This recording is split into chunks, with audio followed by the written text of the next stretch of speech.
Good afternoon, ladies and gentlemen. I'm delighted to welcome you all to this newest series by BW Hotelier, which we call the BW Hotelier Hansgrohe Designed Innovation to Conservation series. It's a new series. It's a five-show series over 4 days.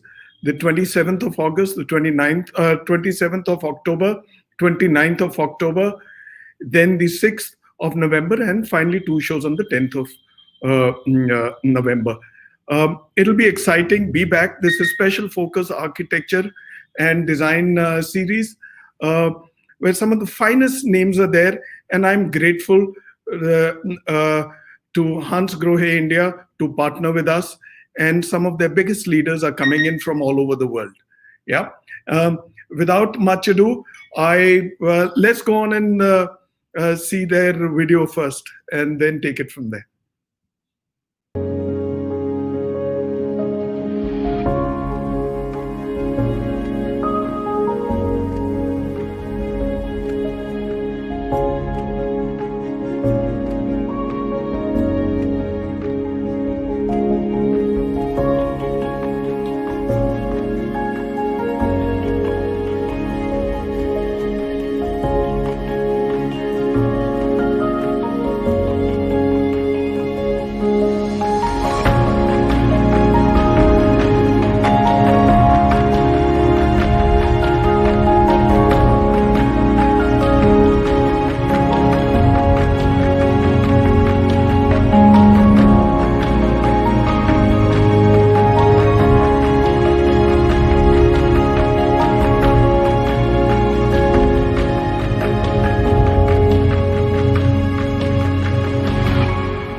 Okay, it's a time to welcome Thomas Stopper. He is a very senior Hansgrohe leader. Uh, Thomas is the vice president for the Asia business. He's based out of Shanghai. Uh, let's talk to him, talk about him with him on the screen. Let's get him in. Hi, Thomas. Namaste. Hello. Namaste, Thomas. Welcome to India. Welcome to the BW Hotelier Hansgrohe the Design Innovation to Conservation show. It's an absolute delight to have you over all the way from Johannesburg. Are you there right now? Shanghai. Oh, you're in Shanghai. Sorry, my apologies. Yeah, in Shanghai. Yeah, you're in Shanghai. We keep mixing up. Good to travel again to India because even if it's virtually, I've really missed it this year to come over and be part of the team. And so it's good to be virtually the first time this year broadcasted across India. Thank you for organizing it. So let me tell our rich and varied audience a bit about Thomas Stopper. Thomas Stopper is the vice president for the Asia business at Hansgrohe, German company. He is of German origin, but lives in Shanghai now. He has been there for a while. He also leads the global strategic initiative for Hansgrohe to further expand its product assortments into new categories. Thomas hails from Germany and is currently living in China, like I said, heading Hansgrohe's China Innovation and Product Center. I won't take much more time on screen. I shall leave it to Thomas to lead his way through his presentation and talk to the audience. Over to you, Thomas. Thank you very much. Thank you for the kind introduction. I'm delighted to be part of this eminent panel today and deliver today's keynote speech about shower with all senses. A warm welcome from Hansgrohe to the organizer, BW Hotelier, and my fellow panelists, which we will meet later. Please allow me a few words as introduction about Hansgrohe before I will then dive into the topic of today's keynote. I cannot see the presentations. I'm not sure whether it's streamed right now in parallel, but let me start with a few words about Hansgrohe. To get everybody to the same understanding of who we are and what makes us so unique. Hansgrohe is a company which was founded in 1901 in the middle of the Black Forest in Germany. by a German gentleman called Hansgrohe, hence the name of the company. And he was a genuine pioneer. He started basically out of a metal pressing business, and then branched out into producing the first hand showers, which was at that time unique because in the early 19th century in Germany, the sanitation industry was completely different than today.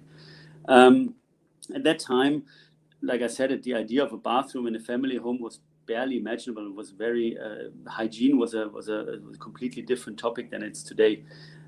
So we were producing the first shower heads out of a small little hut in the middle of nowhere in Germany. And from there, we as a company, the second generation, third generation of the family, have developed a truly global business over the years. So today, we are one of the few global players in the sanitation industry. And what makes us also unique is that we stick to our heritage in the Black Forest over the years. So still, while we are a global player and of course also have a global footprint which supports our business, we have still more than 70% of our value creation coming out of European factories and mainly the German factories. So made in Germany is a very important value proposition for us to our customers, because it stands for the quality and innovation which makes Hansgrohe so well appreciated all over the world. Could we click through the presentation? I'd like to talk a few words about our purpose. At Hansgrohe, we're all about water. If we go to the next slide, we deliver human-centric water experiences that makes our customers truly feel alive. This is, for us, the purpose behind the brand Hansgrohe, which lets 5,000 people day by day get up and put their passion and their energy behind our product innovation. It's about putting the user, the consumer in the center and understanding the meaning of our products for them and optimizing this. So every day when they wake up or before they go to bed or after sport, whenever they come into the bathroom and enjoy a shower, we help them to dive into a relaxing or invigorating mood to prepare for what's to come after. I will talk later a little bit more about this. I think we can jump 2 slides to the introduction of 2 brands, because we are, in a sense, lucky at Hansgrohe that we have 2 very prestigious brands under the Hansgrohe group. So while Hansgrohe as a group is at the same time the brand name of our strongest brand, we also have we created a unique luxury design brand named Axor. At the end, what combines both brands is a passion for innovation, design, and quality, which is reflected in every single product of Hansgrohe. No product leaves our R&D process or leaves our factories if it's not meeting the highest standards which we set ourselves, and which are also time-tested and proven with now almost 120 years of experience as a specialist in this segment. If we talk about Axor, I think we need to jump 2 slides. Yeah. If we talk about Axor, we really talk about a fantastic and unique brand in itself. Axor was created almost 30 years ago out of the ambition to bring design into the bathroom. So Axor is always the spearhead for the Hansgrohe group when it comes to pushing the design boundaries forward. And that's why also for us, the key tagline for Axor is form follows perfection. We at Axor and with Axor and the world's designers, we don't stop short of creating a perfect product. Even if it means to invent new technologies, new production technologies to realize the ideas of our designer friends like Jean-Marie Masseau, Philippe Starck, and Antonio Citterio. Because at the end, we want to create avant-gardistic products which are pushing the next level of design, bathroom design, one step further, and serving these ultra sophisticated clientele which we have all over the world, in all over the markets, the luxury design customers. If we talk about Hansgrohe, we talk about a premium brand which is focused on functionality and high performance products. It is synonymous with innovative sanitary products, the best showers you can get in the market from my perspective, because at the end, Hansgrohe, at Hansgrohe, we are democratizing our innovation power and bringing it to a broader clientele.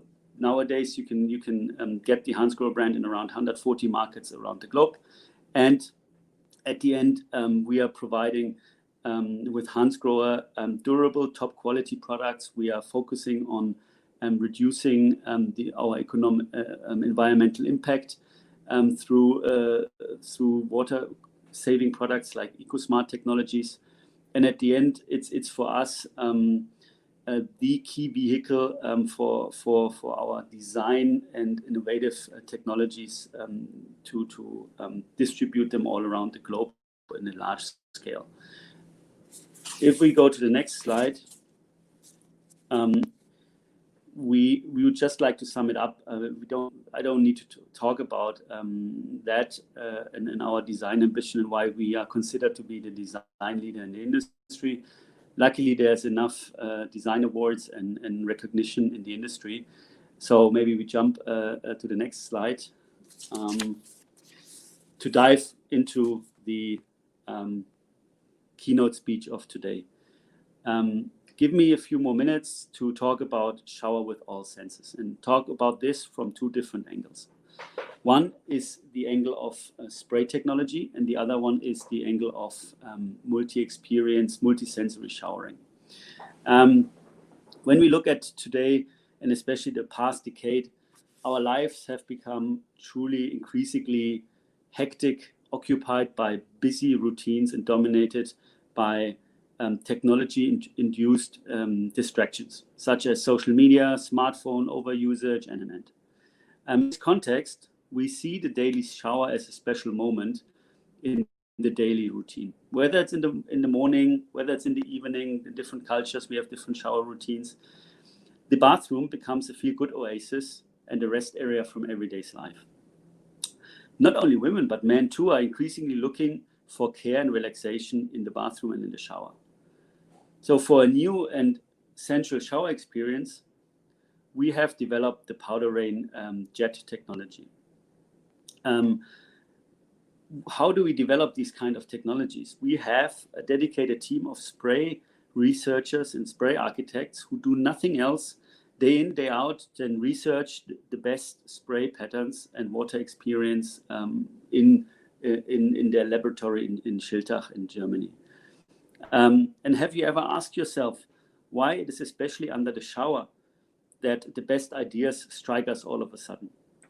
It's at the end the combination of also the water temperature, but also the rich shower experience which comes from the spray pattern, which relaxes our mind and slows down our brain waves instantly into a state where we experience elevated levels of creativity and imagination.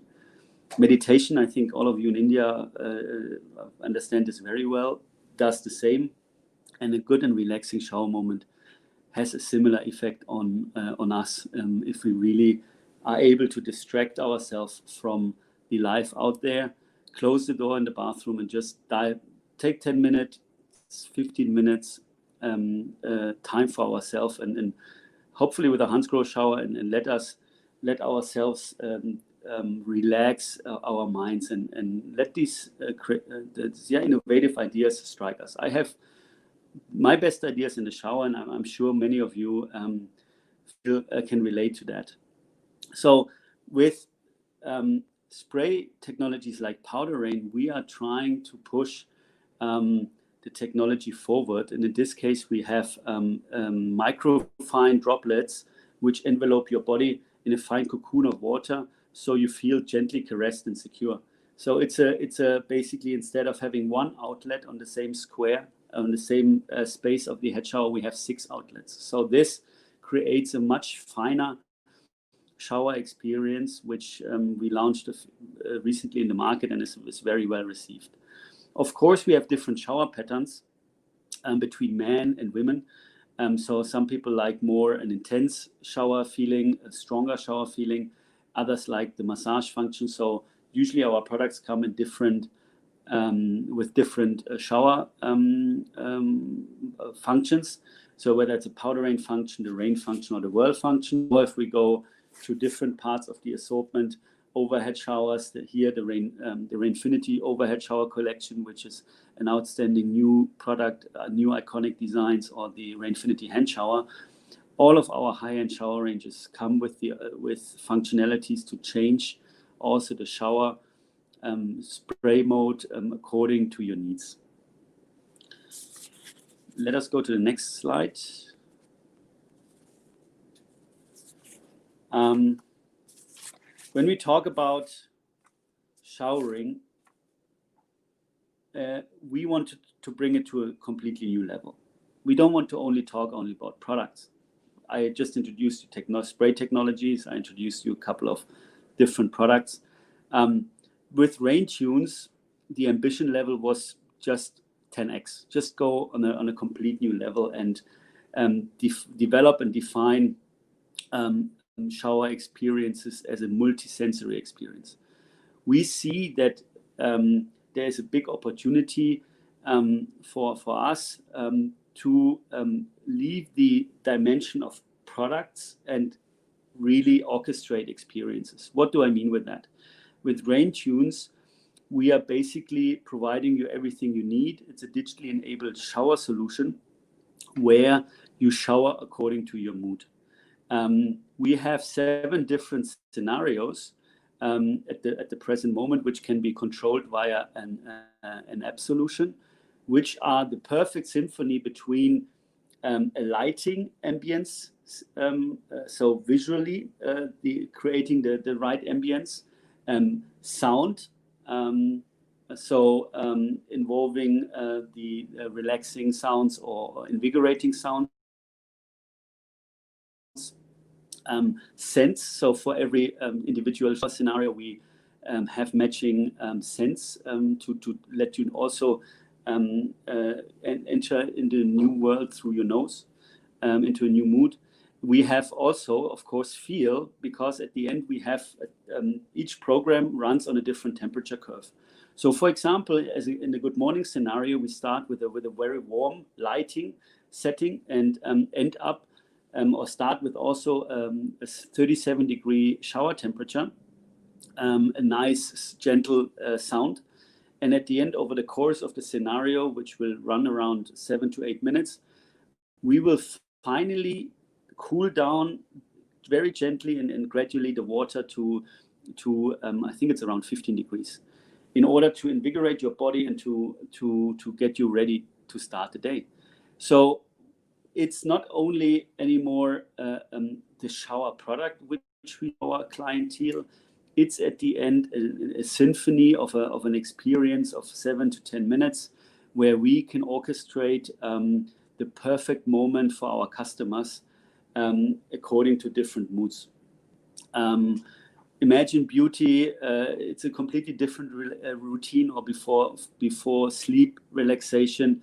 How, by stepping away from the dimension of the product and entering the dimension of an experience and a scenario development, how this can develop into the next level of showering.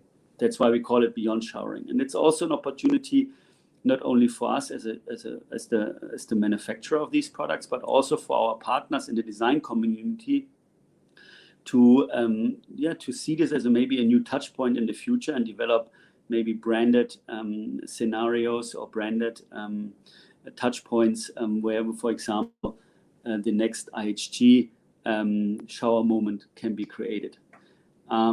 So this is not yet available in India. It's not yet available in Asia. We are just bringing it to the market in Germany. It's a connected solution steered through an app, and it's a true innovation, which we are very excited about, and which shows our ambition to put the human in the center of our innovation activities, and at the same time also create unique experiences which make you truly feel alive, which was the brand purpose I referred to earlier. Let me end my presentation, I think on the next slide, with why Hansgrohe. So if you're asking yourself, why should I choose Hansgrohe? Here you have a selection of good reasons. At the end, I don't want to go into the detail on this slide. Let's maybe finish with the last slide to come, because I think it summarizes it in an even better way for the operators, owners, investors, which are today's target audience. Customers have a true relaxation from a great shower experience. It's one of the most sought after experiences in hotel rooms or even in residentials. And if you consider that a Hansgrohe shower with its ambition, durability ambition, lasts 20, 30 years, I think it's worth the investment. And especially since also investing into quality means you have less hassle later on during the maintenance period for your operations teams. At the end, you offer your customers an experience in a hotel after a stressful journey, a wonderful moment to feel welcome when they are apart from home. And together with us, we can make sure that we are, out of our global assortment, finding the best possible solution for whatever design ambition, experience ambition, and also budget ambition you might have. So that makes us a leader in our industry. And we are excited to engage with all of you in India, but also all around the world, and in order to find out how we can be of service to you. So don't hesitate to engage with me, with the team you're going to meet later, with our my Indian colleagues, and we are looking forward to be there for you and whenever you need us. Thank you very much for the time and the attention, and I'm looking forward to the upcoming panel discussion.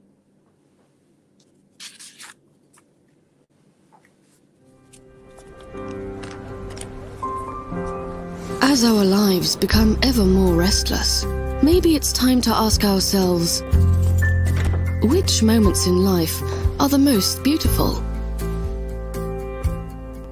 At Hansgrohe, we believe it's the moments with water.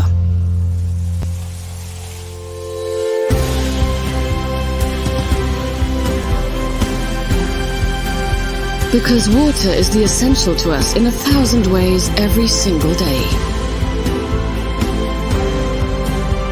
We share it from our very first moments.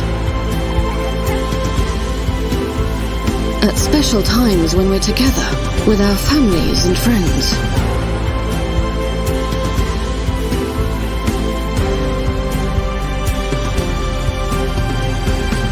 With the ones we love.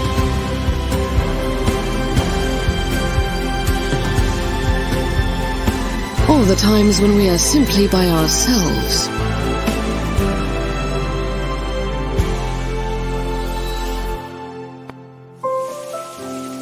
That's why we do everything we can to make your moments with water as unique and precious as possible.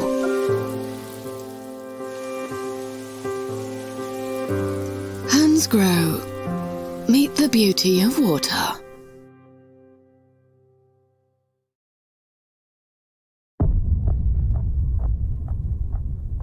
We have a distinct attitude.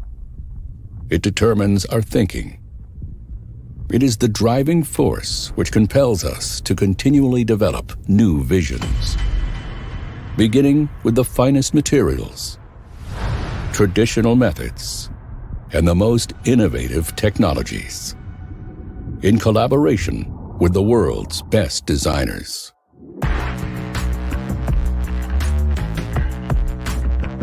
Resulting in cutting-edge products. Our attitude reveals itself in every detail.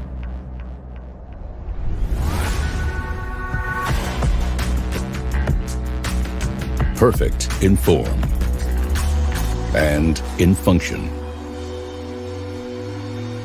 In a class of their own. We share this attitude with our discerning customers.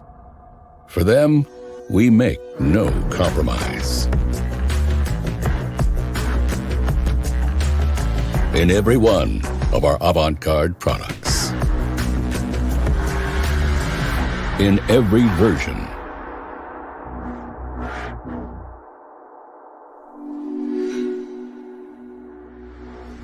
In every customization.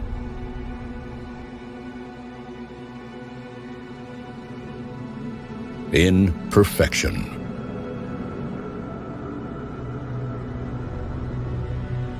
Form follows perfection.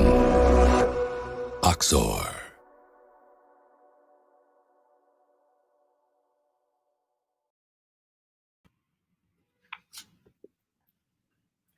All right, so that was a wonderful presentation by Mr. Thomas Stopper. It was slightly behind schedule, just a few minutes. Let's get the panel in and let's talk to everybody. All right, so here I shall introduce you all when you come on the panel for this wonderful show which we call Shower with All Senses. All right, so there you are. So the entire group is there, all 8 of us. Good afternoon, ladies and gentlemen. Good evening in Shanghai. Well past good morning in London, where Monica is logging in from. And all right, so we've had a beautiful presentation, a wonderfully informative presentation by Thomas.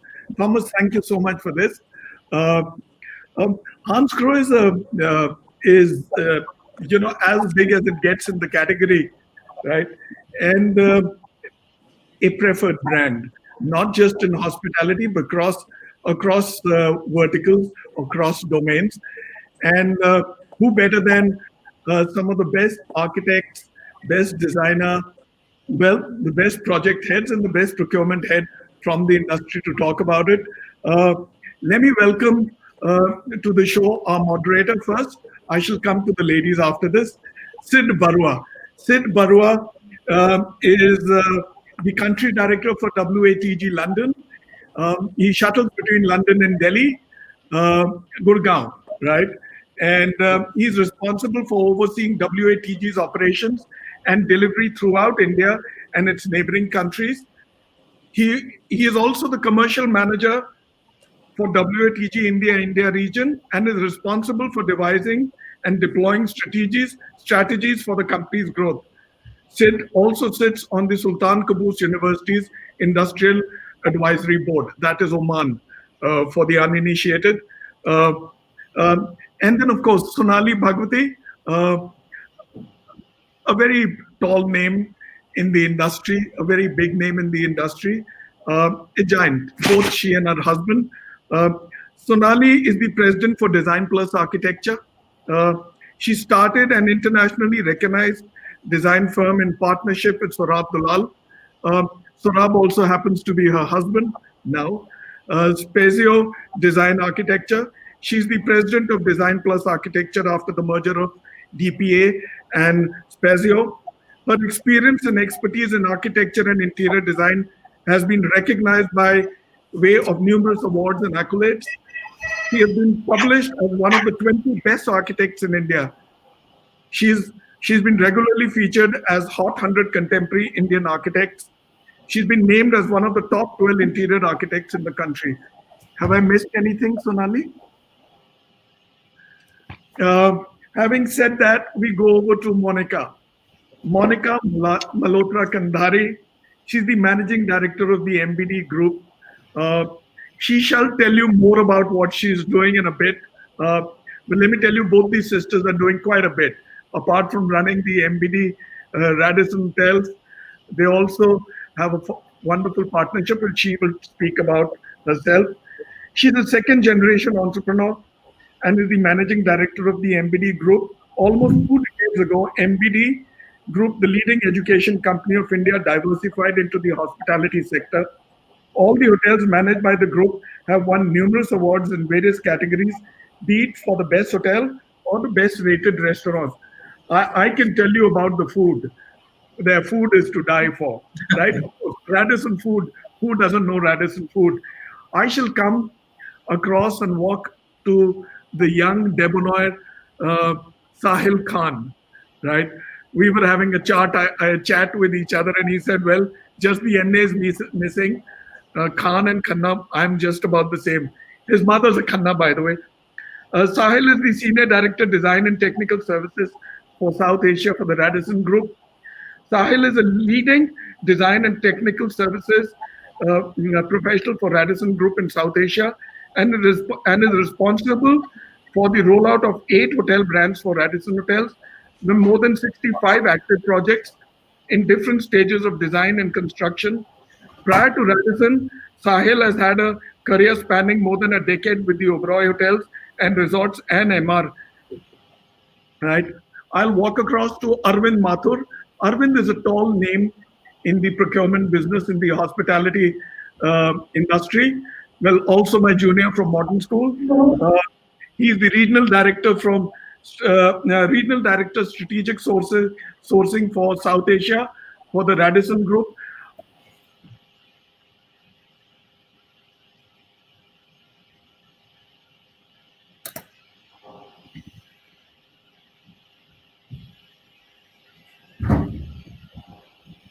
Bhuvanesh, are you there? We can't hear you. I think some network issue. Monica, can you hear me?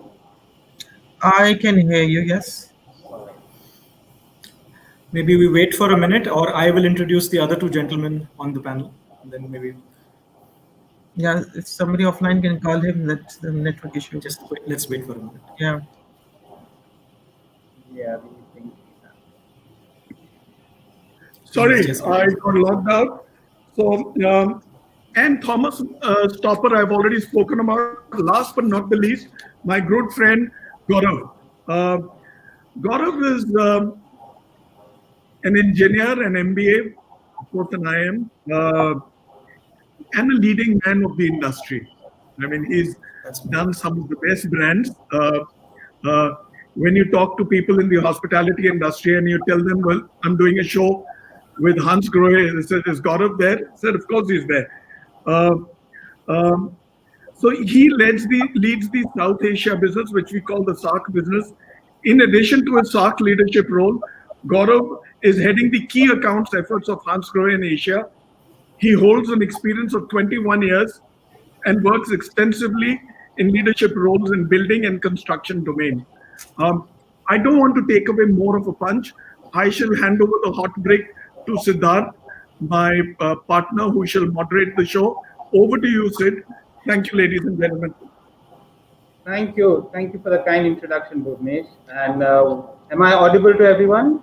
You are. Yeah, okay. And welcome, fellow panelists. We can hear you. Thank you. Great. And welcome, fellow panelists. I'm delighted to be moderating this discussion. Well, Bhuvanesh might have said WATG and country director, etc., but I am an architect first, and I would like to consider myself fortunate to be associated with the hospitality design and into the exploration of luxury because I'm a part of WATG. For those who do not know WATG, we are hotel and resort designers with a legacy of 75 years. And today, about 1,45,000 people are checking every night into a room designed by WATG worldwide. Of course, on a 100% hypothetical situation, 100% occupancy. That also means that 1,45,000 people are showering. Okay, so we at WATG are always enthusiastic on exploring how a guest would be wanting to feel when he's using the bathroom. We're especially conscious to imagine what the guest would like to feel on a business trip versus on a holiday. We are conscious about how to make a difference when the guest is using a shower in the morning versus when he's coming back after a work day and using it in the night or for other pleasures. We also are mindful of his safety when he wakes up in the middle of the night to catch his to have a shower just before his red eye. Very recently, I actually took part in an online survey passed on by one of our management consultants here in India, asking how important the bathroom was to me before I would book a holiday. And I did ask myself. I checked in, I'm fortunate that I check into about 50 different hotel rooms in a year because of the nature of our work. for trips and business trips and holidays, yes, there have been instances when I have resolved not to return to a hotel, or maybe only if there is no other option available, because of how my showering experience made me feel. Online travel agents, if you look at them, the OTA apps, you will see that there's a review button for the bathroom, and that adds to the main review of the property. So that affects in the guest making and booking. So showers and bathrooms are big boys in the hotel industry. I must also confess, there have been instances when I emptied an entire bathtub after a soothing bath at the end of my long business day, and realizing the time it took to empty, I felt terrible as well as terrified at how much water I consumed. So with all of that in the back of my head, I thought this panel would be a great opportunity to actually brainstorm with the panel members here and the audience today to understand what we think should be the basics that go into the bathroom design, which are non-negotiable, and the ways we can achieve a shower with all senses. We need to think about how responsibly we can design today's bathroom, or how luxury can be realized in the showering experience, be it with great space planning or technology or fixtures. Look at what Hansgrohe just showed us. Maybe that itself is luxury. I'm an architect, so I will begin this discussion with a question to the practicing consultant in the panel, Sonali. Sonali, are you around? Okay. Yeah. So Sonali, most designers, including I, we are faced with the challenge. How are you today? I'm doing good, thank you. Good, thanks. Sonali, like most designers, I and you, we are faced with a challenge often that we arrive at, designing a bathroom. We've given up that, that grid next to a hotel room or a bedroom, and we need to make that, an experience for the user, for the guest. But I've seen some of your work, and, and the images of the bathrooms in it are a delight to the eyes. What do you usually keep in mind or tell yourself on how to enhance the experience of the user? What is on your checklist? A bathroom is not really a bathroom. It's an extension of your living space. So I would say that, today a bathroom is like a car, which has many, many models of many, many different types of people. So a bathroom is similar to that. Let's say a 3-star, 4-star business hotel, where there is a lot of emphasis on functionality. A 3 or 4-star business hotel, to my mind, is like the old-fashioned circuit houses. When I was a child, we always traveled all over the country with my parents, and we always lived in circuit houses. And all the circuit houses had the same experience. They were different places, but they had the same feel, and you knew exactly what to expect from one circuit house to another, whether it was in the middle of a game sanctuary, or it was in a city or a town, or whatever it may be. Right. So to me, a 4-star business hotel is pretty much like that. It's a standardized experience. People know what they're going to get, and that generates a sense of comfort when you're traveling for work. You want a sense of familiarity. So that's why these hotels have bathrooms, and the experience is a very standard experience, where they know that the fixtures and things used are simple, basic. They all work. They work in the same way. So there is, the brand standards and the design standards that are generated land up sort of ensuring that. Right. It's normally 3 fixtures, or on the outside a 4-fixture bathroom with a very clean experience. It's a no-nonsense where you go in, everything works, the colors are neutral, fixtures are simple to operate. There's nothing complicated about it. And that's what it is.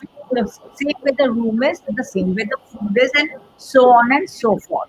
So the moment you enter a 4-star business hotel, you know what to expect, and you just go through the motion without really realizing what is the experience. They're not supposed to give you an experience, because good, it cannot go beyond a point, but it cannot be bad either. It has to be that sense of comfort. When we come to let's say a luxury hotel or a resort hotel or a heritage hotel, that's where the game changes. So those kind of hotels are where the rooms are non-standardized, the spaces are non-standardized, the experience is non-standardized. And that's what the beauty is, because they want to create a sense of drama, a sense of mystery, a sense of intrigue. Every time you go into a place or every different kind of hotel you go into, it cannot be standardized. So your bathrooms can vary according to the room, from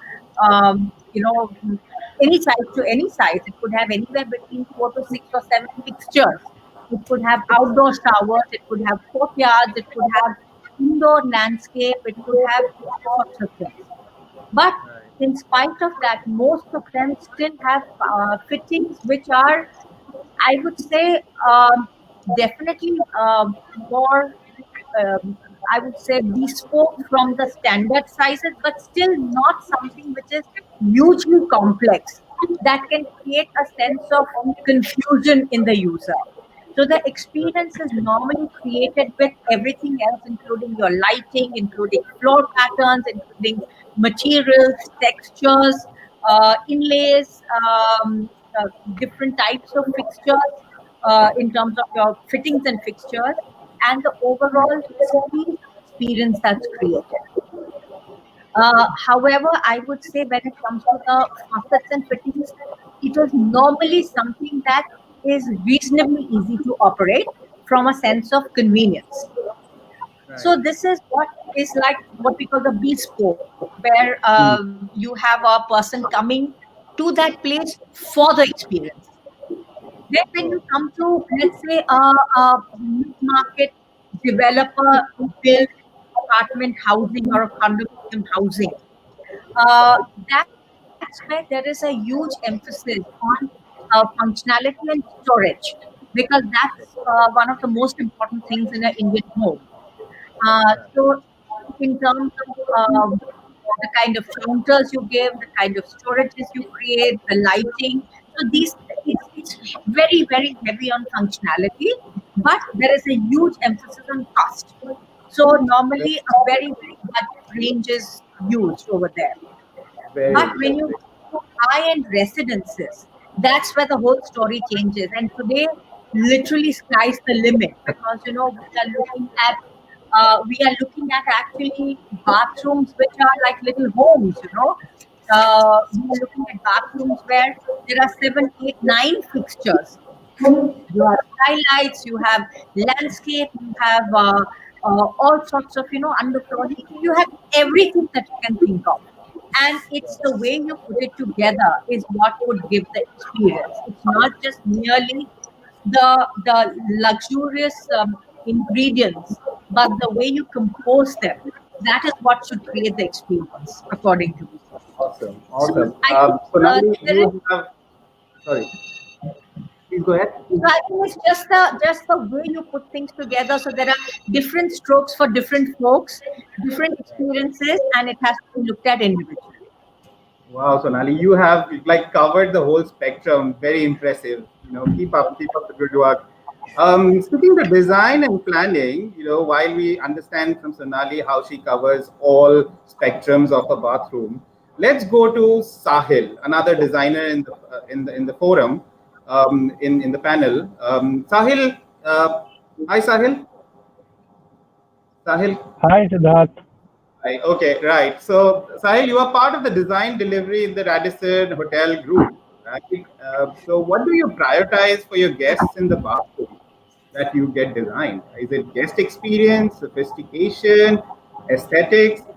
I also have another part to that question. Do you think the form and space of the bathroom, must be solid and frozen and is perfect before the showers or the lighting come in? Or do you think that even the most mundane or difficult bathroom can be a delightful experience because of the fixture or because of the technology? What is your take on it? So, Siddharth, as a student of design myself, and somebody who is now into a role of design management, I would always encourage consultants to design well and design right, wherein components that are used maximum and are are appropriately located. So, just to give you an example, a wash basin in the bathroom should be usually the first element as you enter the bathroom because simply it's the most accessed element in the bathroom. And just to give you another example, if there is a placement of a bathtub in a bathroom, then preferably it should have commanding views of the outside or maybe at least the room itself. At the same time, if there is a WC cubicle that goes in a bathroom, it can be maybe in one corner of the bathroom. So, as far as the question of experience, sophistication, and aesthetics are concerned, I believe they all go hand in hand and they are all interlinked to one another. Guest experience obviously is of paramount importance, which is obviously delivered through pleasant aesthetics and use of sophisticated choice of materials, be it sanitary ware or CP fittings, a selection of wall finishes, etc. I do think that the layout of bathroom should first be very practical and inviting, and then comes elements like showers and lighting, which, by the way, are equally important in today's day and age. You can obviously design the best bathroom in the world, but unless you have the right amount of light and in the right places, or if the quality of shower is not up to the mark, guest expectations would never be fulfilled, and the guest will always feel cheated, and ultimately he will never come back to your hotel. Coming to the last part of your question, let's accept it. We are living in a day and age of so much of technology, wherein one is getting new products every day, and technology can only enhance the experience. It can rather take it to another level. But as long as you get your basics right, let me give you an example.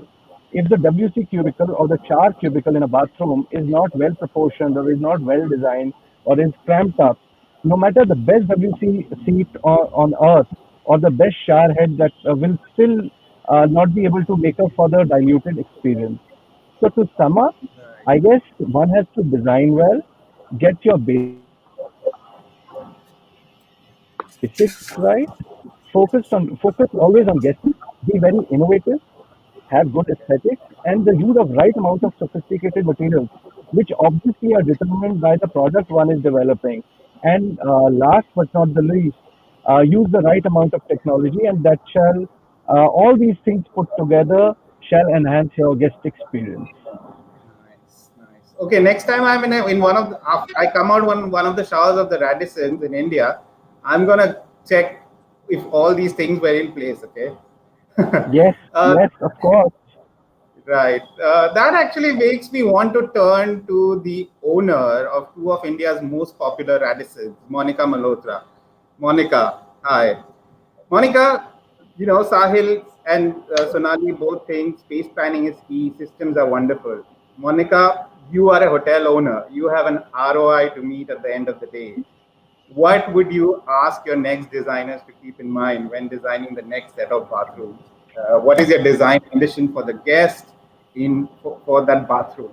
What is it usually? Hi, Siddharth. Thank you for the question, and thank you, Bhuvanesh, for introducing all of us. And I see the panel is Radisson heavy, and I'm very happy that we are in majority today. And apart from the two Radisson hotels, which we are handling, and we are also into joint venture with NVD, which is with Steinberger. It is the German chain, and we are bringing that to India. So that is one thing. And another thing is we also see there's a lot of space and there's a lot of demand of budget hotels, and MBD is also getting into that, starting from the first one from Goa. Now coming to your question, Siddharth, see, as an owner or as an operator, because we are owner and operator both, so I can give you the view of from both sides. See, we are market driven and competition driven, that's there, but there always has to be a room for experimentation.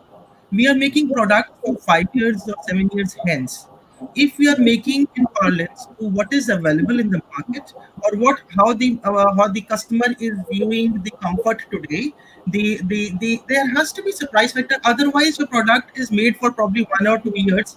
It is not going to live for the upcoming competition in future.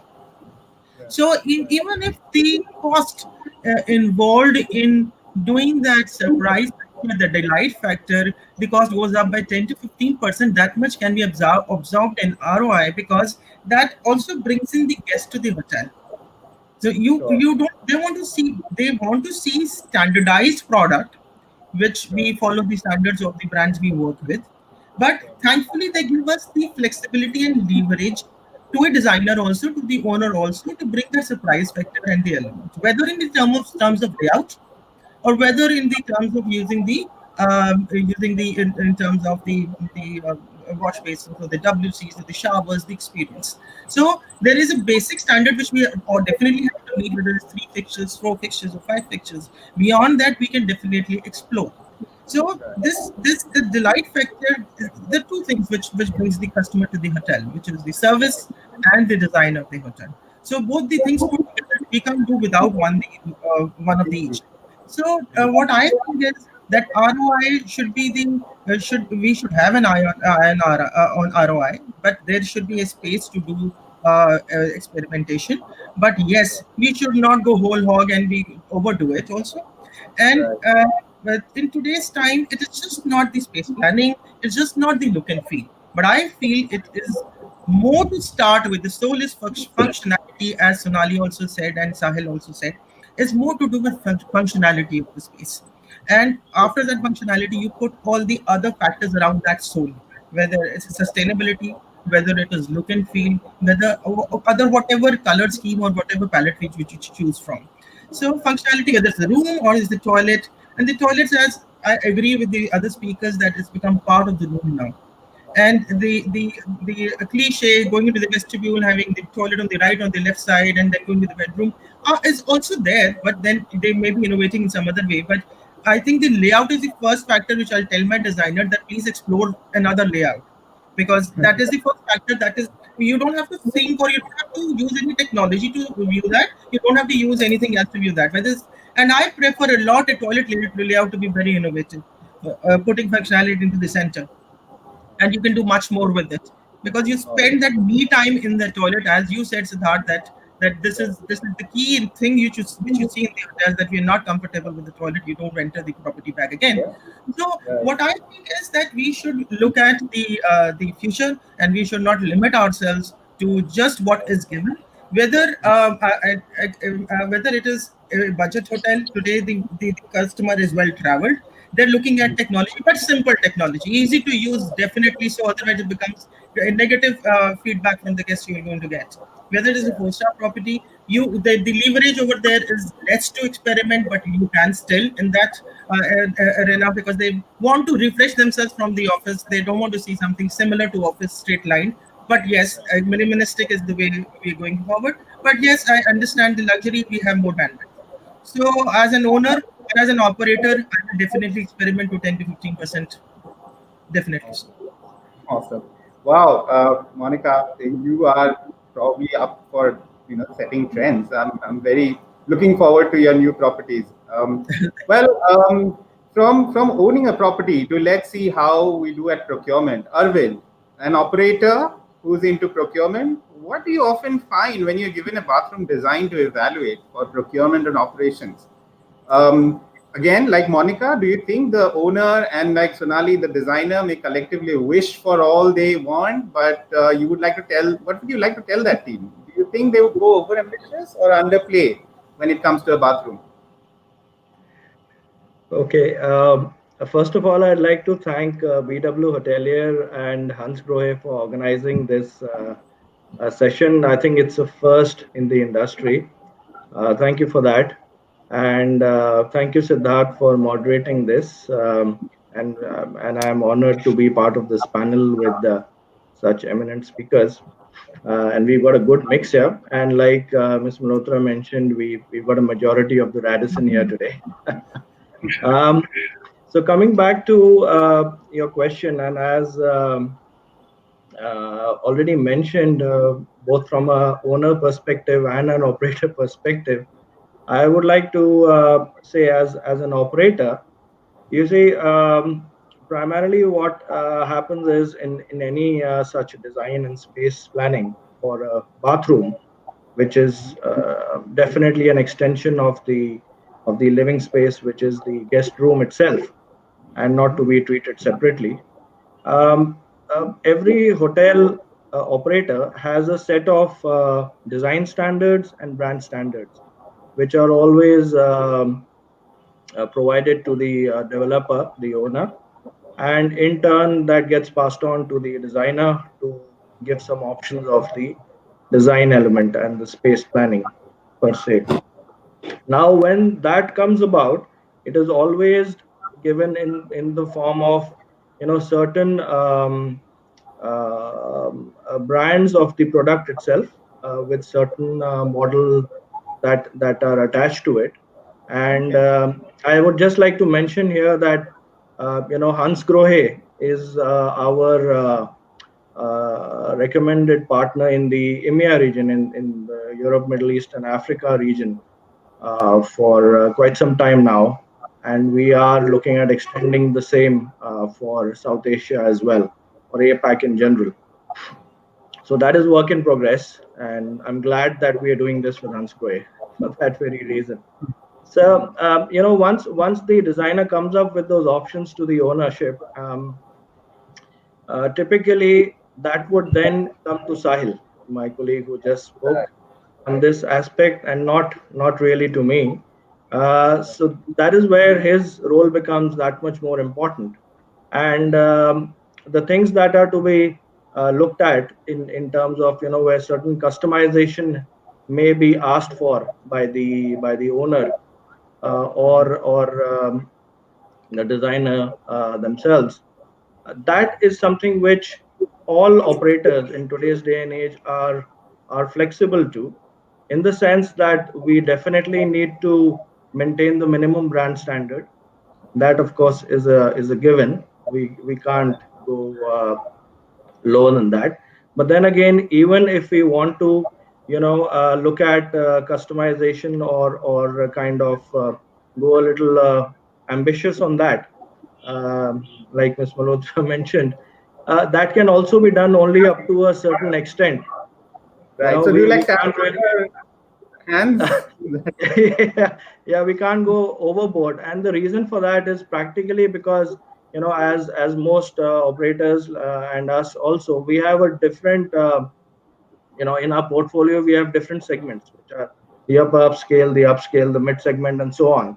So there, the standards which have been made for a reason, and they are not really specific to any particular situation or culture, but they've actually been derived over many years through the experience of the multiple possibilities of the economic scenarios, similar to what we're going through right now, and the cultural environments that they are being designed for, and somehow that mix in terms of the standards is always the best suited for a hotel owner. And of course, it needs to be practical and functional, which is the most important aspect of this space in the room. The shower experience really is one of the two major things that at RHG we look at. One of them being the sleep experience, and the other being the shower experience, and they are both interrelated. One comes after the other. So what I would like to say here is that even for operators who probably are not focusing so much on the sleep experience, so if a person has not had a good night's sleep, but he gets a good shower experience, that would probably take away the fatigue and relax the person to start his day, a work day really. Or even if a person is there on holiday, it's so important to be relaxed early in the morning to start your day. So you give 5-star for the bathroom instead of the sleep, yeah? Well, I would say it takes care of that experience, has it not gone so well. So that's the way I like to put it. So primarily, from an owner's perspective, and what we generally like to tell them is that you definitely need to be brand compliant. That's a very important aspect. But then again, the points to be considered are that they may own more than one hotel at times with multiple brands that an ownership may have. Um, Pricing and budget constraints are another aspect. So I won't really call it underplay. It is more related to budget constraints at times, and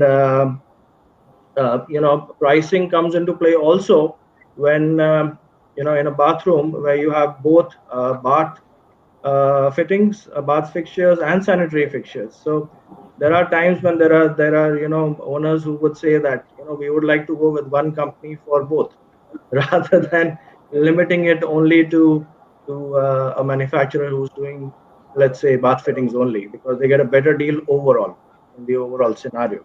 So it needs to be the just the right balance, which would involve the brand guidelines, the standards, the positioning of the hotel, the cultural choices, and of course the functionality of it, along with pricing.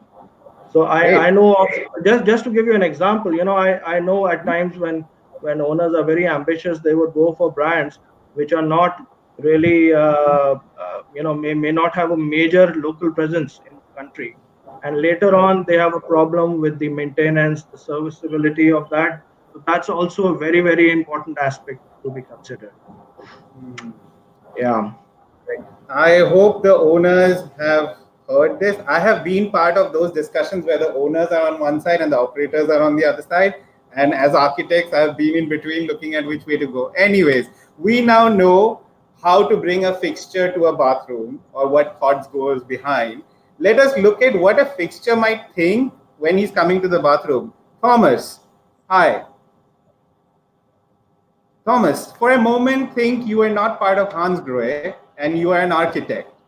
Okay, what is in a bathroom that you would like the architects to design first so that you can put your fixture in the best possible way? What is something that you would recommend the architects to do before you even bring in your products? Wonderful question, Siddharth. Thank you for that. I mean, if you look at designing a bathroom, let us use the attitude we have at Hansgrohe and at Phoenix Design about design. It's about logic, morale, and magic, which is basically the fundamental principles of how we approach design and product design. So design isn't just a matter of taste; it's fundamentally an attitude. It is the search for the most intelligent solution for the user, which should be the ultimate goal. So at the end, it's putting the human, the user in the center of an understanding what delivers meaning to him in a bathroom, because every user is different. A general user profile and what's important to them, and how can I deliver an experience, a bathroom experience, which feeds them, which suits their needs, and their delivers the meaning, like I said. Right. Because after all, design and functionality must it's aesthetic, is it style, is it? But at the end, a good design is more than that. It should make the life easy, comfortable, and like I said, it meaningful. And this is a very important dialogue you need to have early on with your customer and with your user in order to understand what you want to deliver. And at the end, Hansgrohe, then the technology side, we are seeing ourselves as a solution provider to you, the architect design community, the developer community, to realize that vision at the end you have. And basically, you can see it in a way that it's our day-to-day job to improve your toolbox, so that tomorrow you have even more solutions to satisfy and wow even your users or the consumers you have in mind, which you are designing for. So in this context, technology for us, which is then enabling the architect and the design community like I introduced it earlier, spray technologies, which is the water experiences, individualization technologies, which are PVD technologies, for example, to create a surface appearance of the product which matches perfectly in the design and the aesthetic taste of your customer. It is water saving technologies such as EcoSmart technologies, which are also because more and more meaning is found with the users of preserving the most prestigious resource we have on this planet, which is water. So also that is something which Thomas, I will come back to the sustainability, and I'll pick your brain on sustainability and water conservation in the next few questions. Thomas, you have to be an architect to know an answer to that. The clients can be anything. They could want this, they could want that. You will have fun. Become an architect next. Forget Hansgrohe. Come and be an architect, and you will know the fun of all of that. I come for an internship if you take me. Yes, absolutely. That would be fun. You could be the bathroom specialist in our firm. Yeah, you would know so much about it. Right. Anyways, from the global perspective to India, Gaurav, you are part of Hansgrohe India. Now both sides. The global standards, the global perspective of Hansgrohe, and India. Very quickly, what are the key elements that you would like to have in every installation in India? Sure. So a quick hello, first of all, to the fellow participants. It's a pleasure to be amongst you all. Coming back to your questions, especially with the emphasis on a quick reply, I think technology basically is a platform. And the key is that the underlying platform is used to take care of the fundamental needs of any client and hence needs of any installation. So I will say I restrict my answer to 3 basic principles that I wish were followed in every installation in the country. Okay. I think it's easy for me to pick on a few points from everybody, and that's what I will do. But the first one basically is the consumer experience. So not necessarily in that order, but ultimately the products are being made, the designs are being done, and the installations are done for the consumer. So if you look at a showering experience, it's a very intimate moment with your own body. Now, depending on the time of the day, depending on the personality, each individual would experience or want something different from a shower. Somebody would want a soft, relaxing spray. Somebody would want an invigorating spray. Somebody would want a pulsating spray, maybe aimed more at a massage experience. So the technology behind the shower head should work to be able to provide these sprays, not just in terms of just the water delivery, but also the ability to change from one spray mode to the other seamlessly. Just as a very small example, without wearing a Hansgrohe hat, we have a select functionality on our hand showers, which allows the change of modes seamlessly. That's a little bit on the consumer experience side. The second most important factor is, I think, raised by many of the panelists, which is aesthetics, but without compromising functionality and the ease of understanding things. I mean, I'm sure even without being an architect, I know of the challenge where a lot of our end customers also, they want so many things in a bathroom, and sometimes they want separate controls for each of the fixtures, and then the bathroom wall becomes a mess. So the word that I've heard more often in the last 2 years is decluttering.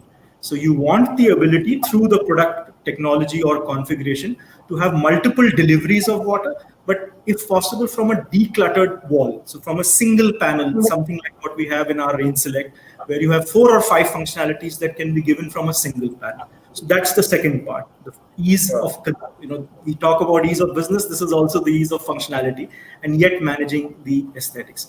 The last point largely will be around sustainability. I mean, clearly you can give as much experience that you want and you can make it as functional, but if you're not focusing on sustainability, it's a challenge. So the amount of work that Hansgrohe does, on even controlling how a water droplet is made, increasing its size by adding air and reducing water consumption, or making it a microfine droplet and ensuring that the water droplet clings to the body and improves the experience. I mean, these are just some very small examples, but clearly a lot of effort on the sustainability side by using our technology expertise. So I would put these 3 points as the critical points. Very well, Gaurav. I mean, interesting that Hansgrohe is not just about your delivery and sales; it's also about conscious about what's going on for the user as well as the resource. Bhuvanesh, do you have anything to add here? You know, I'm so impressed by your moderation. The maximum feedback that I'm getting about is, and there are a whole lot of questions which are coming in. But let me tell you, you have to find room for questions. Yeah, come you again. have to find room for questions. Oh yeah, there are questions are coming in, so that we'll do towards the end. But let me tell you, I'm neither a traveler. I mean, neither an architect, nor am I a hotelier per se, a owner or an operator. But as a traveler, I have seen the experience of Hansgrohe grow, right? Hansgrohe, and completely top of the line. But I shall leave it for the experts right now, and I'll come in towards the end. Awesome. Thank you. Gaurav, you know, you have actually made me again very guilt conscious. You know, that little, bathroom, that bathtub experience in Chennai, okay, where I did have a good time, on a window ledge bathtub, and then I emptied it, and the time it took to empty and the terrible feeling I had actually makes me, put water, water is more precious than ever. Dry shampoos are available, but dry showers, not so much as waterless urinals, right? Water conservation and sustainability, that's non-negotiable to me. We have to bring that on the table. So let's talk about sustainability, okay? Going back to Sonali, the architect here, okay? Sonali, can you share a few water conservation methods that, the bathroom designers can implement or the amenity supplier can adopt in their products? According to you, how can we maintain conservation and sustainability in hospitality, in hotels? Sonali, I believe you're on mute.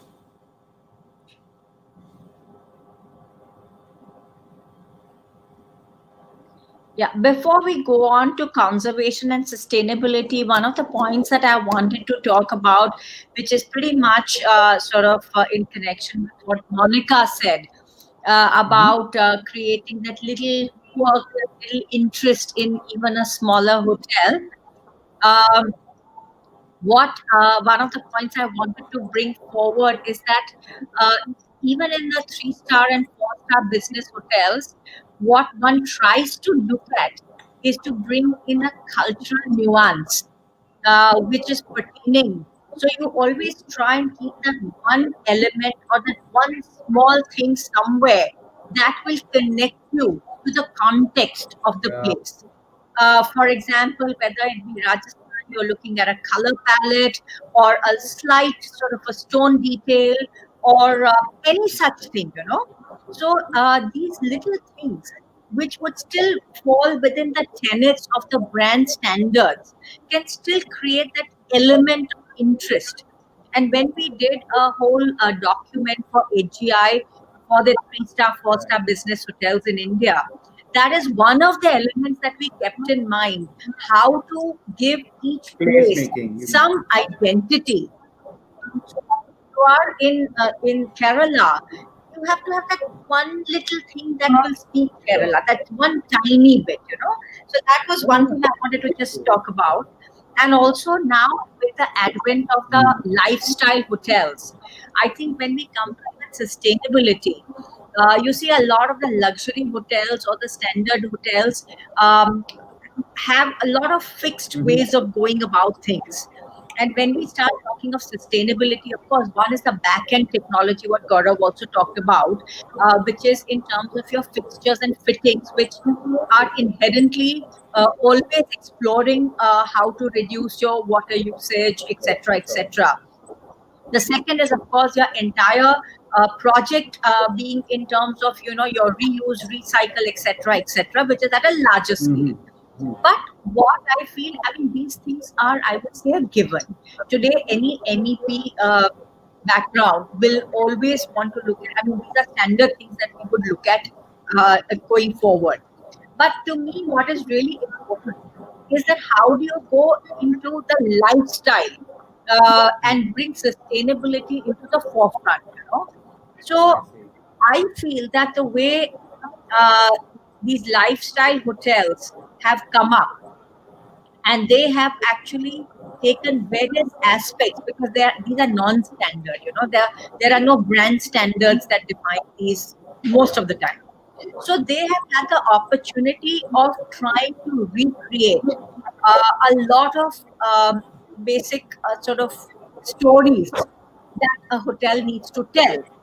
And one of them being how to bring sustainability to the forefront. So I think little things like reuse of linen, use of recycled materials, use of local crafts, local materials, etc., can be a very, very nice way of bringing sustainability in an abstract manner into the hotel as a part of a design element. And that's what we would look at as an architect. Where do you sort of, when you're looking at a cradle to grave story of various material choices, what all do you choose? I mean, we could look at, dharis, we could look at handmade carpets, you could look at a lot of things which are non-standard, but they bring about a sense of a cultural context. It brings about a sense of rootedness.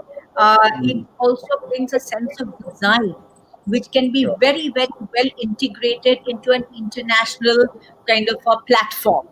So I think as a designer, one should be looking at bringing sustainability in various forms, which are more on these lines as well into a hotel, and sort of the way industrial became chic and the raw and stress became popular, sustainability and these materials and these approaches could be glamorized and made very, very chic. Awesome.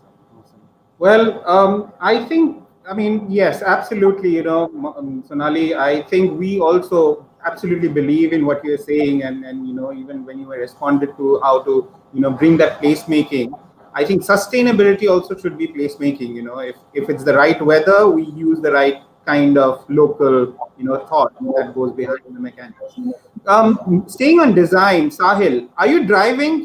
Is it safe for me to ask you this question? You seem to be on a... No, go ahead. Go ahead.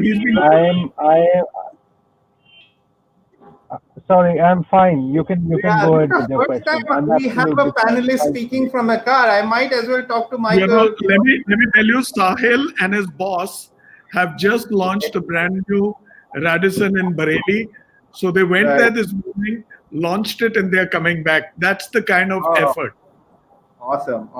Good luck on that. Well, Sahil, I want to, now that I have your attention, I wanted to understand, what is Radisson Group's policy on water conservation? How do you try to strike the balance in your project, man? Tell us about, your brand and approach quickly, maybe, on design, innovation, conservation in the bathrooms. Sure. So we obviously believe in responsible business. And the focus moving forward is to promote responsible building and obviously the operational practices that go around, with operating these hotels. So our corporate responsible business is termed as Think Planet, which is a corporate program that really focuses on minimizing energy and water consumption, which all amounts to, at the end of the day, low carbon footprint. So we have an internal target, by the way, to become a zero carbon footprint company by the year 2025. Okay. Just to let you know, we are part of Sustainability Hospitality Alliance, which is an alliance of leading 14 hotel chains across the world. Let me just put things in perspective. So we saved 84,164 cubic meters of gray or black water, which was collected and reused in 2019. That is equivalent to a mammoth 336 Olympic swimming pools. Across the entire group, water consumption was reduced to 470 liters per occupied room in 2019, which is roughly a 7% reduction as compared to 2017. So obviously we take extreme care in selection of our bathroom fixtures. which are usually preferred, which have controlled flow rates, especially in the case of overhead and handheld showers. We also use low capacity tanks for bathrooms in order to conserve water. Moving forward, I would also like to tell you that we obviously use solar panels to generate hot water, which in turn helps us reduce our heat, light, and power flows. So that's the overall philosophy with regard to water conservation. Right, right. Well, I mean, that's very impressive. Monica, what do you do as your business direction or your design strategy for hotel, water conservation, sustainability? What's your approach, MBD Group? Well, this question is very interesting, Sahil, because we design in-house hotels. So we lay a lot of emphasis. Yes, because Radisson and these groups, they have brand standards which are very stringent, and we follow them also. But going forward, our hotels, we want to we actually our team and the brand standard team, we work together to select whatever we want to do in the hotel. So it's a very cohesive experience. So whatever you arrive at is probably a baby of the brand and of the operation. So in this going forward, and of course we have adopted some technology in existing hotels also, that we like to repurpose our water for the WCs, for the cooling tower, for harvesting. Harvesting has been done since ages, but for repurposing, we do all those techniques. But yes, there are a lot of equipments which are now available in the market which help us to do this in a more efficient way. The problem is we do not, probably sometimes we do not involve ourselves right at the MEP stage, right at the mock-up stage, that these factors have to be inbuilt. If whatever we are adopting, ultimately the consumer experience is not going bad. It is maintained, even if whatever we do. So right at the mock-up stage, we have to work with the MEP consultant, and we see the output. The consumer experience is not going bad anywhere, whether it's in terms of technology, whether in terms of sustainability. Technology will help us a lot in bringing all this sustainability in. And with all these Hansgrohe I saw, and otherwise also we've seen, we have misty showers with the air and everything. They definitely, the cost is 30%, cost is little higher. But I think with the reduction in the amount of water to 20 to 30% of usage, it is worth it. So it's worth it. I mean, definitely they look at India's strategy is pricing. It is a different this thing. But if we talk about budget hotels, which we are going to do, there are a lot of existing budget hotels which they can't do much in terms of changing the piping and changing other equipments to bring sustainability. But little things they can definitely do, like it's a 250 or 300 rupees fixture, which is floor restrictors. So those they can adopt. Few things they can do. I mean, the budget hotels may not be able to do in terms of harvesting or doing something like that, or using in cooling towers, but definitely so they can use in WCs, etc. So what I say is there are a lot of technologies now available, happily, where we can achieve the sustainability factor, especially to do so with water, because that is consumed in large quantity, 30% more quantity if we look at it for just a household. So we have a lot of responsibility on your shoulders. I think we should definitely look at it. And regarding the carbon footprint, which I think the previous speakers were speaking about, we'll be preferring biophilic interiors where we can reduce the carbon footprint also. It's all about the comfort factor, and ultimately the guest should be rejuvenated and feel energetic for the day. Monica, I mean, very impressed that you think that this should not be an afterthought, and you realize that certain things which might be a little higher capex could bring little higher, later the OPEX can be better. Yes. I also, well, I mean, talking about sustainability, Thomas. You heard the architects, you heard the hotel owners, you heard the operator. Now, how do you respond to it? What do you have to offer today? What is the newest trend in water conservation that you have?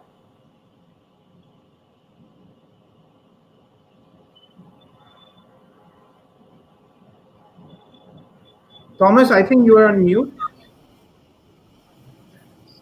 Thank you. While water conservation is at the heart of what we do at Hansgrohe, because the water is the element we care the most about. I mean, overall, we talk about resource conservation. Let me break this down in three dimensions. One is, I think that that's the most obvious, is optimization of water consumption.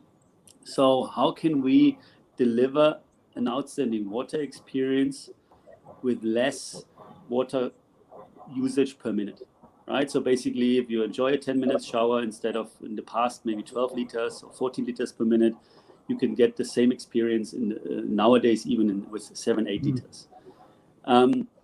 So that's something we do since decades already, and continue to do and optimize basically through things like powdering technology, the water footprint a day-to-day shower with Hansgrohe creates. But we also, in the second dimension, would like to think a little bit more bold about breakthroughs in water consumption. In the past, we had a business unit called Pontos in Germany, which was focused on the German market, where we had the ambition to go into a more grey water recycling business unit. Unfortunately, commercially didn't pay out, but it was for us at that time the ambition to say, hey, instead of only reducing and optimizing the flow rate per minute, let's also think about a second use of water. So in a German household, you could we asked the consumers to install tanks in the basement, where you would basically catch all the water from showering and give it a second use, either for gardening or for toilet flushing, which is completely hygienic. But you're also thinking in new ways of how you can reuse water. Nowadays, without telling too many secrets, but we are reviving that ambition and also thinking a little bit more in a decentralized way, not in the core, at the heart, at the shower place. How can we give water a second usage in the future? How can we filter water in a smart way, so you can indulge in green luxury? Because we give the consumer a 25-liter shower experience, and at the same time, we want to not always be creating a huge environmental footprint. And so by maybe combining the latest filter technologies into a decentralized recycle system at the shower place, we could maybe also create a breakthrough that within a total consumption of maybe 30 liters, you can have a 10-15 minutes shower overall experience which meets the highest standards of the customers. So that we are basically resolving the trade-off of having a fantastic shower experience and also not counting the minutes in which you are standing under the shower, right? So in the third dimension that's why I mentioned initially resource conservation. It's as a manufacturer, we have a responsibility towards the footprint each and every product creates when it leaves the factory. This is for us, we are thinking actively about material substitutions. We are thinking actively about use of environmentally friendly energy sources. I mean, Klaus Grohe, the second generation of the company, in 1994 built a solar tower next to our factory. And I can tell you one thing: in 1994, solar technology was everything then economical for as a overall energy source to support manufacturing. But it was for him a very personal ambition, and that's why still today the solar tower next to the factory reminds us about the ambition to switch to clean technologies and clean climate resources. The last thing, which is also what I would like to highlight, is product quality and the quality of design also help to conserve resources, because if you have lasting design and then not a trendy design which is outdated after 5 years, and if you have a product quality which supports 25 years, 30 years, 35 years of product usage, you ultimately save a lot of resources, because fundamentally the renovation cycles get prolonged.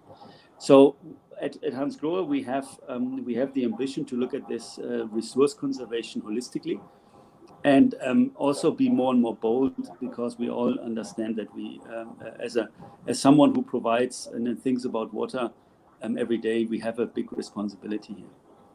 Yeah, I mean, I feel so so assured now that if I'm going to design a bathroom for one of the Radisson hotels, the operator knows what we need, the owners are conscious, and the designers have a checklist. So, and now the products, of course. So I think I feel little assured. Arvind, what is your thought on this? How do you source your products for your various projects? What do you do for, maybe also talk about, prioritizing cost versus operations, cost versus operating cost, in which you can conserve water and get a better operating cost. Yeah, okay, so let me start off by saying that water is probably one of the basic needs for all living beings after air. So that is so much important, and water conservation is now something which globally any industry is looking at. As my colleague Sahil already mentioned, that at the Radisson Hotel Group globally, we have a responsible business code. In fact, we have a full function looking after this very aspect for all our hotels globally. And this is something which we do at every stage in our business, right from the time we build our hotels. And Ms. Malhotra is aware of that. Think Planet, he's already mentioned, so that I will not get into. Right. But what we also do is that, whenever we go in for any kind of brand standards or anything for not only the fittings that we are talking about right now, I think the focus right now is on that. But otherwise, sustainability relates to the heat, light, and power (HLP) as it is called in hotels, which is the highest expenditure for any hotel. That is the Yeah, top cost. Yeah, so that is so much important, not only from a resource perspective, but also from a cost perspective of the running cost of the hotel.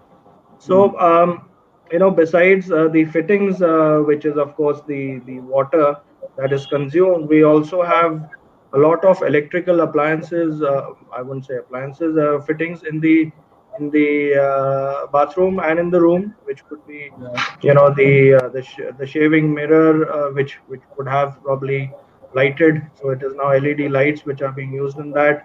You have the hair dryer, which is used in the bathrooms. Then the lighting itself, which is so important. But then again, the correct mix and the correct kind of lighting that one has can also save you a lot of power. And now there are so many such kind of devices in the MEP also, which are available. Things like the variable frequency drives, things like sensor-driven fittings, even for the faucets and such, specifically in the public area washrooms, even lighting for that matter. So all of these things are now becoming more and more prominent in terms of usage in the hotels, not only for new builds but also for the running hotels across hotel groups and chains. Um, so that's a very important aspect. Another thing we look at when we do any such kind of tie-ups with any manufacturer is to see how they conduct their business. Does it fall under the paradigm of the responsible business as we have defined it, in the sense that, maybe the electricity that they use in their manufacturing unit, is it free from the usage of fossil fuels, or is there what is the kind of emission of greenhouse gases that they have? So what kind of a carbon footprint do they have? So we get into those kinds of aspects as well when we are doing a strategic tie-up with any such manufacturer in terms of the low environment impact. That's what I'm talking Arvind, about.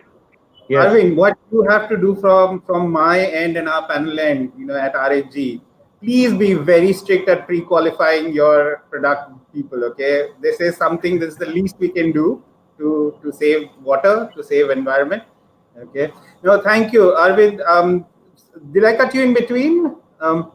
No, I'm through with that. So it's good to know that Hansgrohe is already doing so much in terms of innovation and technology, which provides the same kind of experience to the guest, but at the same time is saving on the water that is being consumed. And even our brand standards, for that matter, are defined in such a manner that they are in line with the international sustainability guidelines in terms of the the water flow rate and so on. Sure. So that's how we do things over here at RHG. You'll be tough on the pre-qualification, yeah? Keep it up. Great. Well, we have now understood what the designers want, what the owners aspire, what operators need. I'm about to wrap up this conversation. Last bit to Gaurav. Gaurav, you are representing and distributing Hansgrohe in India. Okay. What is your take on sustainability quickly? And why should somebody partner with Hansgrohe?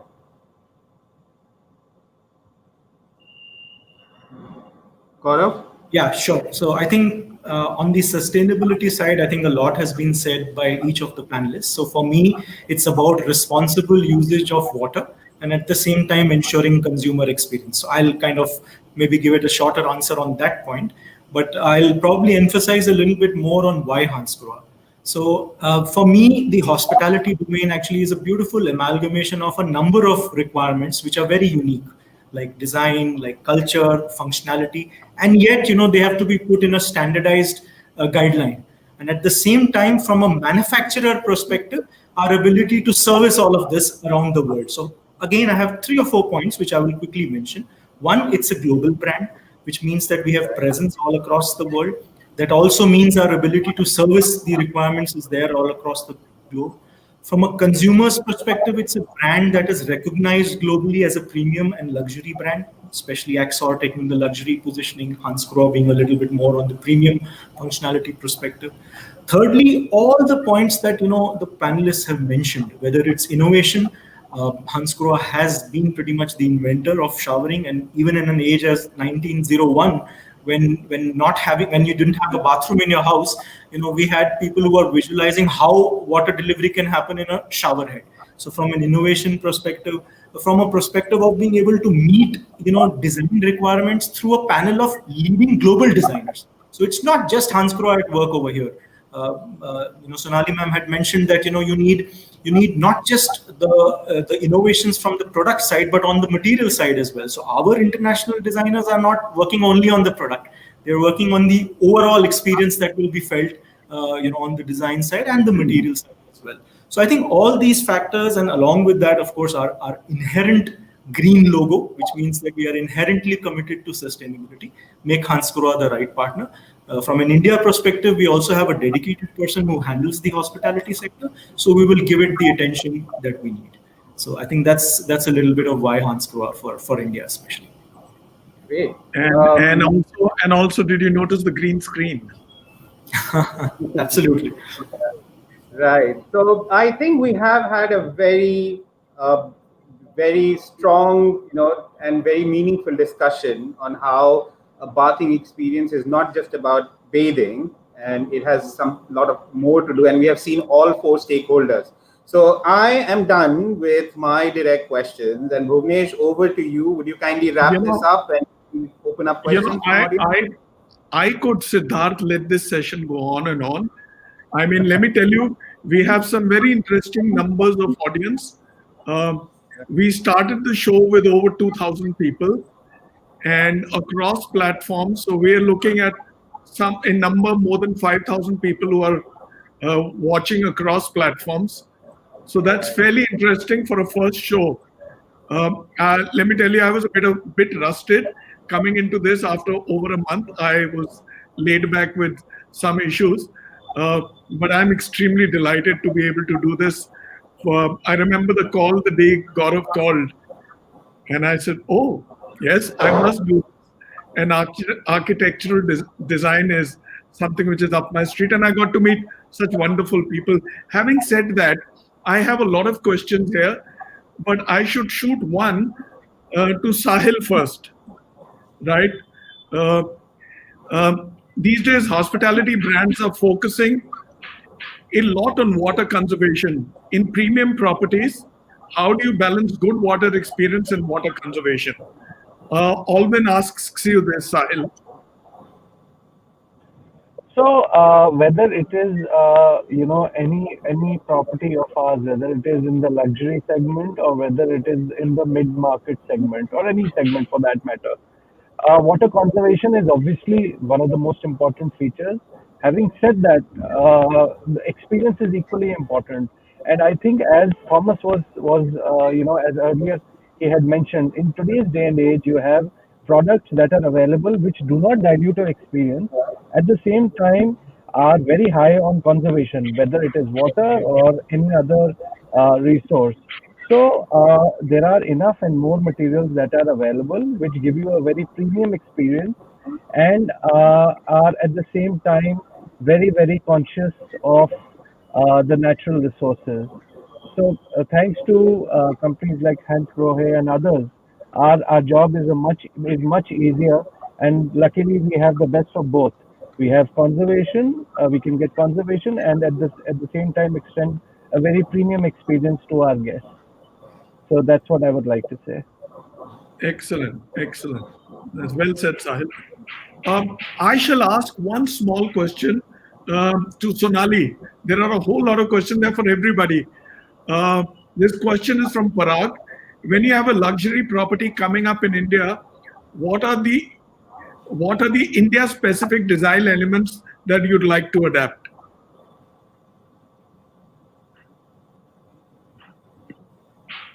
Are you muted? Yeah, no, I'm unmuted. You know, India is a very large country. It's like a continent. So I cannot say there is an India specific, but I can definitely say there could be a region specific consideration that one should be looking at.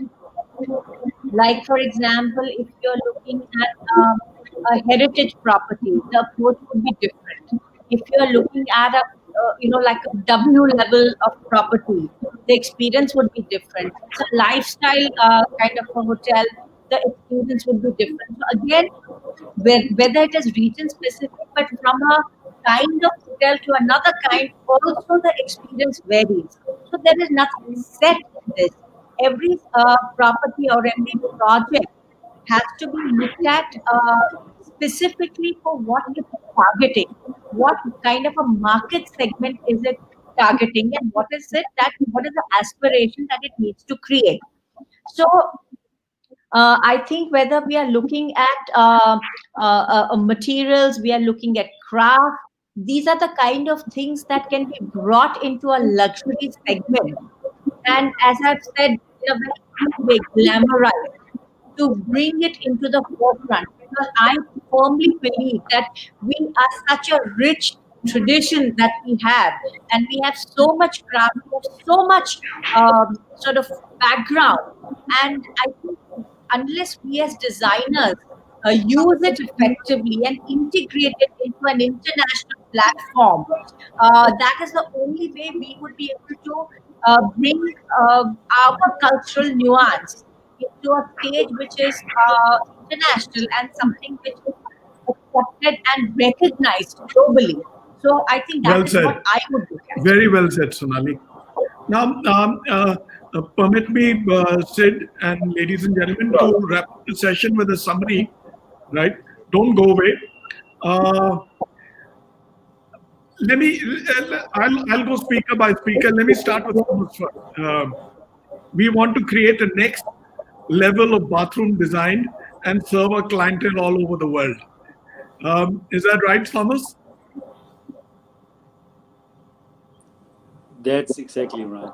All right.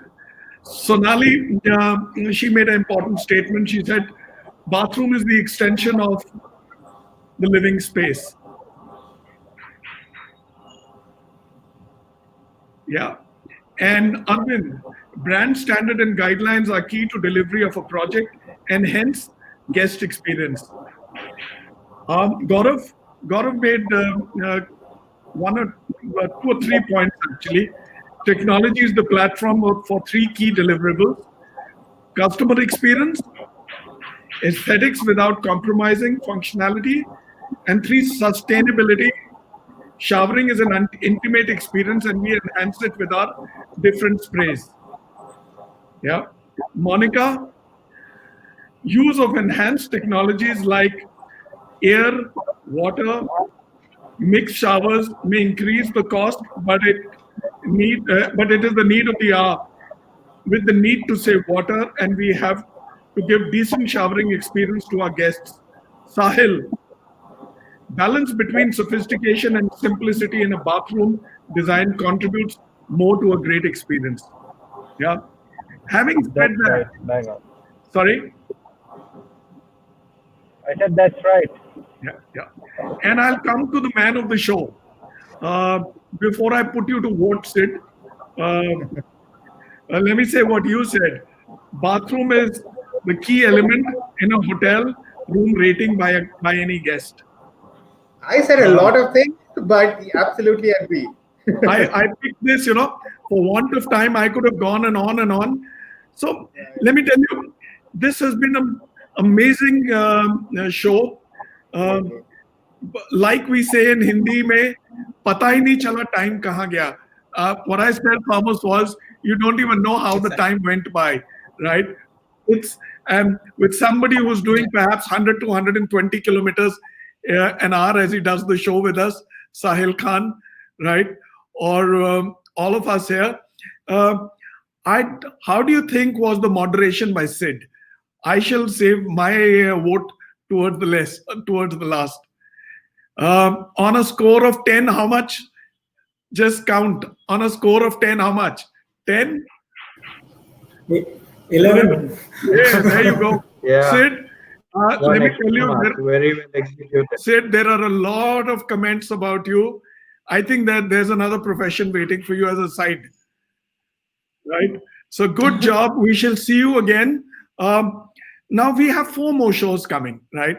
So tomorrow we do a session together, but day after tomorrow, 29th Thursday, 4 p.m., we have another wonderful session, creating sustained value. On the 6th, we have where innovation meets emotion. On Tuesday, 10th, we have enhancing water experience and design for every style and need. Can you flash the slide for tomorrow, Thursday again? Here you go. So we have David Cooper coming in. We have Ritu Bhatia Claire, who shall moderate. We have Rima Diwan from IHCL Taj. We have NV Hariharan coming in from Taj. We have Abhishek Mathur coming in. We have Rahul Kadri. Of course, Gaurav, my good friend, he joins me day after tomorrow again. Please come in, ladies and gentlemen. It'll be another wonderful show in the series. Like I said, it's called Creating Sustained Value. You must be there. Come encourage us, watch us. There's a lot for each of us to learn. Thank you again, ladies and gentlemen. Thank you for coming, Sonali. Thank you for coming, Monica. Thomas, all the way from Shanghai. Sahil at 120 kilometers. Arvind, Gaurav. Last but not the least, Sid, I owe you, or do I say we owe you, for some wonderful moderation.